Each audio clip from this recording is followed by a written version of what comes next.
नमस्कार, नक्षत्र दुनिया चैनल में आप सभी का हार्दिक स्वागत है। मित्रों, आज के वीडियो में हम केतु ग्रह के विषय में चर्चा करेंगे और शुभ केतु के विषय में जानेंगे।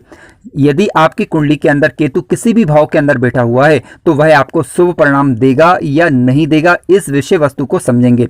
यदि अच्छा केतु आपकी कुंडली के अंदर बैठा हुआ है तो आप कैसे उसे चेक कर पाएंगे और क्या उसकी दृष्टि भी आपके लिए सुफलदायी होगी या नहीं होगी, इन सारी बातों का विचार आज के वीडियो में हम करेंगे। उदाहरणों के माध्यम से चीजों को जानेंगे।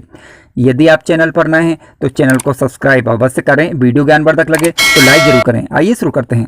मित्रों, केतु ग्रह से संबंधित आज का पहला सूत्र इस प्रकार से है। यदि केतु ग्रह कुंडली में उच्च अवस्था के होकर शुभ भावों में बैठ जाएं और मंगल कुंडली में कारक ग्रह हों, मंगल की स्थिति यानी शुभ होना चाहिए, और केतु ग्रह जिस राशि में बैठे हुए यानी धनु राशि में उसका स्वामी ग्रह उच्च अवस्था का होकर या स्वराशि या मित्र राशि का होकर केंद्र या त्रिकोण के घरों में बैठ जाए तो ऐसी परिस्थिति में केतु ग्रह अपनी दशा या अंतर्दशा के दौरान जातक के लिए शुभ फल प्रदायक ग्रह बन जाते हैं। देखिए, उदाहरण के लिए मैंने यहाँ पर जो कुंडली ली हुई है वह धनु लग्न की कुंडली है। आप यहाँ पर देख सकते हैं कि केतु ग्रह लग्न भाव में ही बैठे हुए हैं और धनु राशि में बैठे हुए हैं, जहाँ पर केतु ग्रह उच्च अवस्था के माने जाते हैं। मंगल की बात करें तो मंगल कुंडली में कारक ग्रह माने जाते हैं धनु लग्न की कुंडली में, और उच्च के होकर धन भाव के अंदर बैठे हुए हैं। गुरु की स्थिति की बात करें तो गुरु ग्रह खुद नवम भाव के अंदर, जहाँ पर वह विशिष्ट अति विशिष्ट कारक ग्रह होते हैं, बैठे हुए हैं मित्र राशि में यानी सिंह राशि में बैठे हुए हैं। अतः इस केतु ग्रह की दशा या अंतर्दशा जब भी जातक को आएगी तो शुभ फल प्रदायक बन जाएगी, यानी शुभ फल प्रदान करने वाली होगी। हालांकि इनकी दृष्टियों के फल किस प्रकार के होंगे, इन पर चर्चा हम आखिरी वाले उदाहरण में करेंगे। मित्रों, केतु ग्रह से संबंधित आज का दूसरा सूत्र इस प्रकार से। यदि केतु ग्रह वृश्चिक राशि में बैठे हों केंद्र के घरों में या त्रिकोण के घरों में, इसके अलावा मंगल ग्रह कुंडली में कारक ग्रह होना चाहिए, शुभ भावों में बैठे हुए होने चाहिए, तो ऐसी परिस्थिति में भी केतु ग्रह अपनी दशा अथवा अंतर्दशा के दौरान जातक के लिए शुभ फलदायक ग्रह बन जाते हैं। ध्यान रखिएगा कि केतु ग्रह जहां पर बैठे हुए हैं हम वहां के फल की बात कर रहे हैं, अभी इनके दृष्टि प्रभाव की चर्चा नहीं कर रहे हैं। इनकी चर्चा हम वीडियो के अंत में करने वाले हैं, तो कृपया वीडियो को पूरा अवश्य देखें।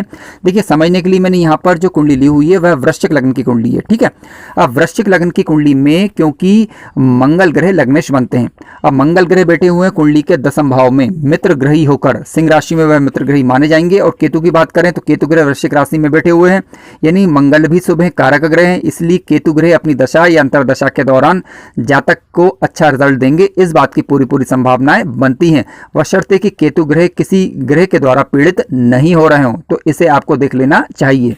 केतु ग्रह से संबंधित आज का तीसरा सूत्र इस प्रकार से। यदि केतु ग्रह कुंडली के दूसरे भाव में या कुंडली के अष्टम भाव में बैठ जाएं, लेकिन किस प्रकार के, स्वराशि, मित्र राशि या उच्च राशि के होकर कुंडली के कारक ग्रह बनकर, तो ऐसी परिस्थिति में केतु ग्रह अपनी दशा या अंतर्दशा के दौरान जातक को अच्छा रिजल्ट दें, इस बात की संभावनाएं बनती हैं। ध्यान रखिएगा कि केतु ग्रह दूसरे और अष्टम भाव में अति विशिष्ट कारक ग्रह होते हैं, अच्छा रिजल्ट देते हैं, लेकिन इसके लिए आपको राशि भी देखनी होगी कि राशि कौन सी लिखी हुई है। देखिए, केतु ग्रह वृश्चिक राशि में अच्छा रिजल्ट देते हैं, इसके अलावा धनु राशि में क्योंकि उच्च के माने जाते हैं, और मीन राशि की बात करें तो स्वराशि के ये माने जाएंगे, यानी गुरु की राशि मीन में केतु ग्रह स्वराशि के माने जाते हैं और अच्छा रिजल्ट यहाँ पर देंगे, बशर्ते कि जिस राशि में ये बैठे हुए हैं उसके स्वामी की स्थिति कुंडली में शुभ होना चाहिए, कारक वाली होनी चाहिए और मित्र ग्रही होकर अच्छे घरों में उनकी स्थितियां होनी चाहिए। मान लीजिए कि ये वृश्चिक राशि में बैठे हुए हैं तो मंगल की स्थिति आप कुंडली में देख लीजिए कि मंगल कुंडली में शुभ ग्रह होना चाहिए, ठीक है,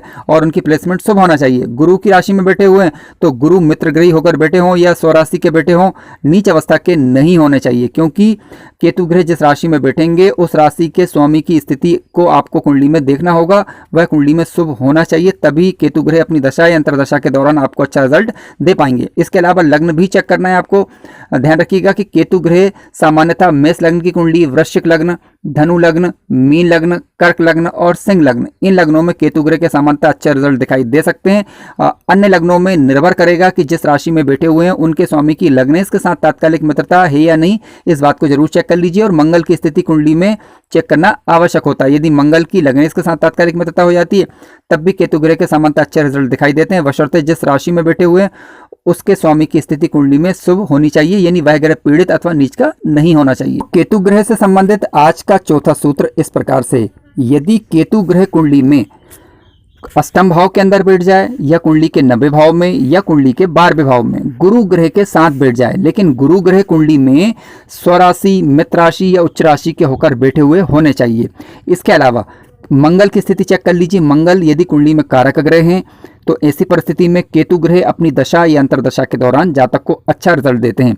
देखिए, कुंडली के अष्टम भाव की बात करें तो यहाँ से हम आध्यात्मिक चीज़ों का विचार करते हैं, आयु का भाव भी यही है। इसके अलावा यहाँ से हम आकस्मिक चीज़ों का विचार भी करते हैं। तो केतु अपनी दशा या अंतरदशा के दौरान जातक को आध्यात्मिक चीज़ों की तरफ ले जाता है, यानी जातक धार्मिक हो सकता है, धार्मिक चीज़ों के अंदर जातक की रुचियां हो सकती हैं, गूढ़ विषयों का जानकार जातक हो सकता है, इसकी संभावनाएं बनती हैं।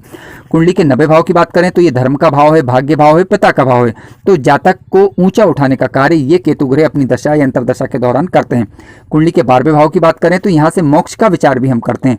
तो जातक मोक्ष की तरफ अग्रसित होता है, यानी मोक्ष की तरफ जातक का रुझान बढ़ता है, जातक ईश्वर की तरफ उन्मुख होता है। यानी केतु ग्रह जातक को ऊंचा उठाने का कार्य ही गुरु के साथ बैठकर अष्टम, नवम और द्वादश भाव में करते हैं। बशर्ते ये स्वराशि, मित्र राशि या उच्च राशि के होकर बैठे हुए होने चाहिए, नीच राशि के नहीं होना चाहिए और मंगल ग्रह कुंडली में कारक ग्रह होना चाहिए। मित्रों, केतु ग्रह से संबंधित आज का 5वां सूत्र इस प्रकार से, जिसमें हम दृष्टियों के विषय में भी चर्चा करेंगे। ध्यान रखिएगा, केतु ग्रह यदि स्वराशि, उच्च राशि या मित्र राशि का होकर कुंडली के किसी भी भाव में, विशेष रूप से केंद्र के घरों में और त्रिकोण के घरों में बैठे हुए हों और साथ साथ मंगल कुंडली के अंदर अनुकूल हो, तो जातक को अपनी दशा या अंतरदशा के दौरान अच्छा फल प्रदान करते हैं। आइए इसमें आज हम दृष्टियों के विषय में भी चर्चा करेंगे कि यदि केतु शुभ हैं तो क्या उनकी दृष्टि भी शुभ रहेंगी। देखिए, समझने के लिए मैंने यहाँ पर मेष लग्न की कुंडली ली हुई है। आप यहाँ पर देख सकते हैं कि कुंडली के 9वें भाव में केतु बैठे हुए हैं। अब केतु बैठे हुए हैं उच्च राशि के होकर, यानी धनु राशि के, ठीक है। और इसके अलावा मंगल की बात करें तो मंगल ग्रह लग्नेश होकर कुंडली के 10वें भाव में बैठे हुए हैं, यानी दिग्बली होकर ये बैठे हुए हैं। तो मंगल भी शुभ है यहाँ पर और केतु ग्रह भी यहाँ पर शुभ है। हालांकि यहाँ पर गुरु की स्थिति जरूर देख लीजिए कि गुरु ग्रह कहाँ पर बैठेंगे। अब देखिए, केतु ग्रह के यहाँ पर फल किस प्रकार से मिलेंगे। देखिए, केतु क्योंकि धर्म भाव में बैठे हुए हैं तो जातक का रुझान धर्म की तरफ होगा, धर्म को मानने वाला जातक होगा। पंचम दृष्टि कुंडली के लग्न भाव पर जा रही है जो कि मित्र दृष्टि है, और ऐसी परिस्थिति में केतु ग्रह जातक को बल देने का कार्य करेंगे, जातक को उठाने का कार्य ही करेंगे। इनकी सप्तम दृष्टि की बात करें तो यहाँ पर पराक्रम भाव पर जा रही है, तो पराक्रमी बनाने का कार्य तो करेंगे, लेकिन आपको देखना होगा कि बुध ग्रह की स्थिति क्या है। बुध ग्रह के साथ यदि केतु की तात्कालिक मित्रता हो जाती है, यानी बुध ग्रह केतु के आसपास बैठ जाते हैं कहीं पर भी, यानी इनकी तात्कालिक मित्रता में आ जाते हैं, तो केतु की सप्तम दृष्टि पराक्रम भाव पर सुफलदायी होगी। अन्यथा ये केतु छोटे भाइयों के साथ जातक की अनबन भी करवा सकते हैं। यानी कहने का तात्पर्य, तात्कालिक मित्रता में होने पर ही इनकी दृष्टि सुफलदायी होगी अथवा नहीं। नवी दृष्टि की बात करें तो नवी दृष्टि जा रही है कुंडली के पंचम भाव पर, जहां से हम संतान का और शिक्षा का विचार करते हैं। अब केतु ग्रह जहां पर बैठे हुए वहां का रिजल्ट तो अच्छा दे रहे हैं, लग्न भाव का अच्छा रिजल्ट भी अच्छा दे रहे हैं, लेकिन क्या ये पंचम भाव का रिजल्ट अच्छा देंगे। तो देखिए, यहाँ पर राशि लिखी हुई है 5, यानी सिंह राशि सूर्य की राशि है। सूर्य के साथ यदि केतु की तात्कालिक मित्रता हो जाती है तो ज्यादा बुरे प्रभाव नहीं देंगे, लेकिन मान लीजिए कि तात्कालिक शत्रुता में अगर ये आ जाते हैं तो ऐसी परिस्थिति में संतान के साथ मतभेद होना, शिक्षा में व्यवधान आना, इस प्रकार की समस्याएं हो सकती हैं, या फिर संतान इत्यादि होने में विलंब करवा सकते हैं, कि कोई ना कोई परेशानी उत्पन्न कर सकते हैं। तो ऐसी अवस्था में फिर आपको केतु से संबंधित उपाय करने पड़ते हैं। केतु के संबंधित उपाय करेंगे तो इनके फिर बुरे प्रभावों में कमी देखी जा सकती है। मित्रों, कार्यक्रम ज्ञानवर्धक लगा हो तो लाइक जरूर करें, चैनल पर नए हो तो सब्सक्राइब भी करें, और यदि आप अपनी कुंडली का एनालिसिस करवाना चाह रहे हैं तो दिए गए व्हाट्सएप नंबर पर व्हाट्सएप करें। आगे की जानकारी आपको व्हाट्सएप के माध्यम से प्रदान कर दी जाएगी। धन्यवाद।